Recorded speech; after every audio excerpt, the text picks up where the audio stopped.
విశాఖ ప్రజలకి చేతులెత్తి నమస్కరిస్తూ 50 రోజుల ఫంక్షన్ ఈ సినిమా ఈ రోజుకి 38 రోజులు అవుతుంది. ఇంకా 12 రోజుల తర్వాత ఇంకో 12 రోజుల తర్వాత ఈరోజు వరుణ్ ఐనాక్స్ లో నడుస్తుంది, చిత్రాలయలో నడుస్తుంది, గాజువాక సిఎంఆర్ లో నడుస్తుంది, ఇంకా నడుస్తుంటది.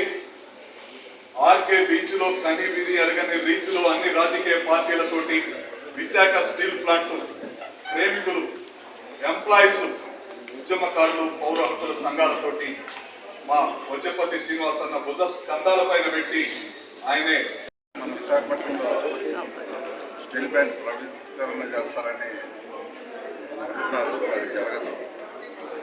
చాలా మంది దాని గురించి పోరాడుతున్నారు. కవి గద్దరన్న ఆఖరి చిత్రంగా ఉద్యమకారుల త్యాగాలను ప్రజలకు తెలియజేస్తూ 32 మంది ప్రాణ త్యాగాలతోటి నిర్మితమైన సినిమా ఈ ఉప్పు సత్యాగ్రహం. కళ కోసం కాదు, నిద్రపోయేవాడు కనేది కళ, నిద్రపోయేవాడిని లేపేది కళ అనే సూత్రంతో, అనే నినాదంతో ఈరోజు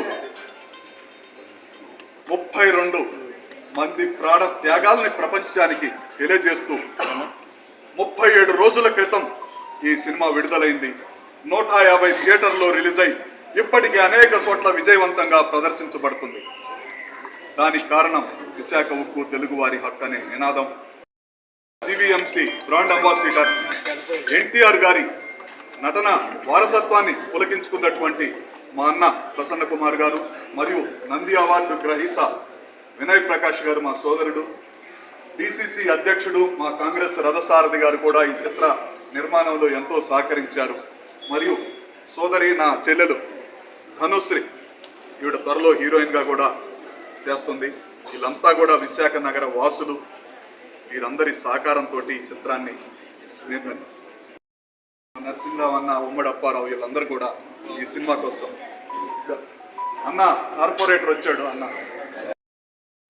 ఈ సినిమా నిర్మించడం ఎంత కష్టం. మీరంతా రైటర్లు, మీకు సబ్జెక్ట్ తెలుసు, మీరే ఫస్ట్ అర్థం చేసుకున్నారు. రేటింగ్ కూడా ఒక పెద్ద సినిమాకి, అతి పెద్ద సినిమాకి ఎలా ఇచ్చారో 3.2, 3.5 అలా ఇచ్చి మమ్మల్ని ఎంకరేజ్ చేస్తున్న మీడియాకి, ప్రింట్ మీడియాకి, ఎలక్ట్రానిక్ మీడియాకి చేతులెత్తి నమస్కరిస్తూ ఈ చిత్రం ఇంత విజయవంతం చేసినందుకు మనస్ఫూర్తిగా ఒక నిమిషం. ఈరోజు ఈ సినిమా ఇంత విజయవంతమైందంటే ప్రజలే కాదు, పక్క రాష్ట్రాల్లో ఉన్న వాళ్ళు కూడా ప్రైవేటీకరణకు వ్యతిరేకంగా పోరాడుతున్నారు.